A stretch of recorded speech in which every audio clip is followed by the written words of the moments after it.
अस्सलाम वालेकुम दोस्तों, उम्मीद करता हूँ सब खैरियत से होंगे। दोस्तों आज मैं गाड़ी स्टार्ट करने आया हूँ। गाड़ी है डाया 800 की मूव। इग्निशन ऑन कर रहा हूँ, ना चेक इंजन साइन आ रहा है और ना ही इसकी बैटरी की लाइट आ रही है। फ्यूज़ इसके ये लोकेशन है फ्यूज़ों की, फ्यूज़ सारे चेक किए हैं, फ्यूज़ ओके हैं। उसके बाद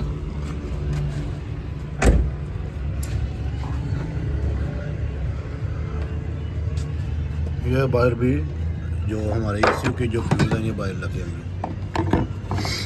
ये इसका बॉक्स है जिसमें से ये लास्ट पे ECU का जो IG2 है 5 एम्पेयर का इग्निशन बैक, ठीक है। ये सारे इसके फ्यूज़ हैं।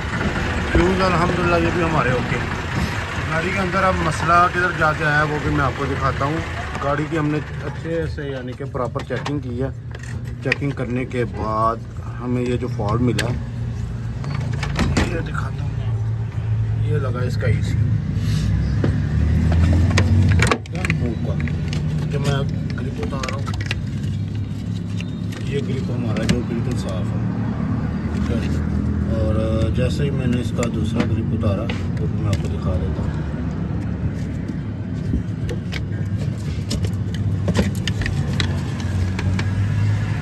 ये सारा इसके अंदर पानी है। ये वीडियो में जो है प्रॉपर नज़र ना आ रहा हो, ये इसके अंदर पानी है।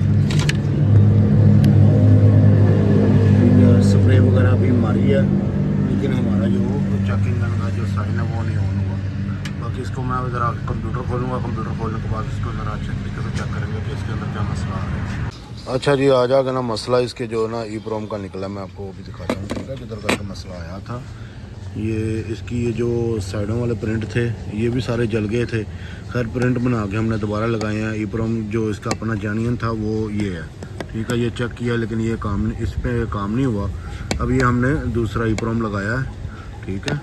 बाकी ये देखें ज़रा, किसी किस्म का ये देखें बिल्कुल एक्यूरेट अपनी जगह पे लगाया। अब ECU को हम करेंगे फिट करने के बाद ना हम इसको लगाते हैं, लगा के गाड़ी को करते हैं स्टार्ट, पर देखते हैं क्या रिजल्ट आता है। ये ECU हमने फिट कर दिया, ठीक है। लोकेशन ज़रा थोड़ी सी इसकी पता आपको पीछे करके लगा होता है इसलिए ज़रा वीडियो नहीं बनाई था। और हाँ जी, ये हम गाड़ी के अंदर आ गए। ये गाड़ी को हमने मारा सलग, इसका सलग जैसे लगाएंगे गाड़ी ये देखें हमारी आप सलग स्टार्ट हो गई है, ठीक है। किसी समय भी फ्लक्चुएशन नहीं है। बाकी ABS और इसकी जो दूसरी लाइटें वगैरह वो भी स्कैन करके मैं इसकी क्लियर कर लूँगा। पहले हमने इसके प्रिंट रिपेयर किए थे तो गाड़ी खड़ी थी दूर, वर्कशॉप से बाहर थी, तो गाड़ी नहीं यानी कि हमारी जो है ना स्टार्ट नहीं हुई प्रिंट वगैरह रिपेयर करने के बाद। फिर आखिर जाके ना इसका मैंने सोचा ये प्रिंट चेंज करके देखूँ, क्योंकि बोर्ड के अंदर और किसी चीज़ के अंदर मुझे मसला नज़र नहीं आ रहा था। आ जाकर फिर EEPROM बचता था। EEPROM जैसे हमने चेंज किया, गाड़ी अब आपके सामने है, गाड़ी स्टार्ट है, किसी किस्म की भी मिसिंग नहीं है।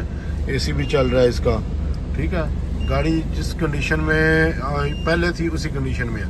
बाकी ये जो लाइटें हैं ये भी चेक करेंगे स्कैन लगा के। गाड़ी क्योंकि पानी के अंदर से गुजरी थी जिसकी वजह से कोई छिंटे वगैरह बनी है, क्या बना किस तरह बना, जाके कंप्यूटर के अंदर पानी चला गया। तो इन गाड़ियों में अक्सर ये आ जाएगा मसला। ज़्यादातर ECU का जो छोटा ग्रिप है ना, में भी अभी उन्होंने नाकिस किस्म का बनाया, क्या सीन है उसी के अंदर ज़्यादा मसला आता है। तो कोशिश किया करेंगे। बाज़ औक़ात होता है बंदे कंप्यूटर की तरफ नहीं जाते लेकिन कभी वायरिंग की तरफ हो रहे होते हैं, कभी वो फ्यूज़ों की तरफ हो, कभी घूम फिर रहे होते हैं। इंजन का मसला ये है वो है।